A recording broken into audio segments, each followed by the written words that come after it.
revamped their offense around Lamar's skill set, and no one could stop it in the regular season. This is trend never seen before. He led the league in touchdown passes and QBR, as well as rushing for over 1,200 yards on his way to being voted the unanimous MVP. Unfortunately, Lamar's incredible season was put to sleep in their first playoff game, which was the second one and done for the Ravens in a row, which made people begin to wonder if Lamar's game just didn't translate to the playoffs. From that point on, Lamar continued to cement himself as a top 5 quarterback in the NFL, although injuries did prevent him from playing at the end of the 2021 season as well as the end of the 2022 season. But Lamar returned to form in 2023 with another MVP to add to his resume as the Ravens went 13-3 with him as the starter. Funny enough, his first MVP is viewed as one of the most impressive ever, while his second is viewed as one of the weakest ever.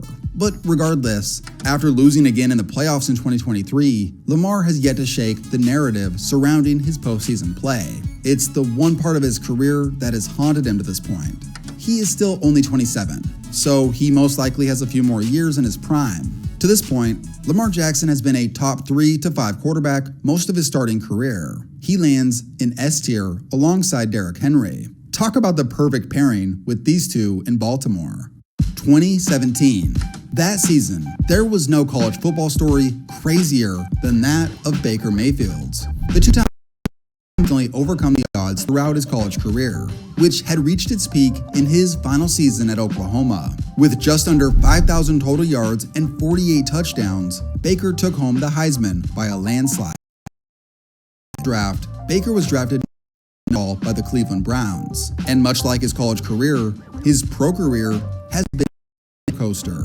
As a rookie, Baker stepped in for the injured Tyrod Taylor in Week 3 and never looked back, finishing the season with the rookie record for touchdown passes in a season. But as fast as Cleveland was ready to anoint him as the savior, he regressed in 2019 under Freddie Kitchens. Then under his third head coach in 3 years, Baker found his groove once again, putting up solid numbers and helping Cleveland win their first playoff game in decades. To this point, he was viewed as a top 12 quarterback. But after a rough 2021 season full of injuries and poor play, Baker's relationship with the Browns reached a breaking point. Then it looked like his career was on the ropes after a rough stint in Carolina. What percentage of the blame does Baker Mayfield deserve here? A lot more than my partner gonna give him, but I'm gonna give him a heap of it. I'm gonna load it up on it. I'm gonna make it like Thanksgiving. I'm gonna give him second helpings. But lo and behold, Baker saved his career with a heroic performance just days after signing with the Rams. This earned him the chance to start for Tampa the following season, where Baker achieved his first Pro Bowl honors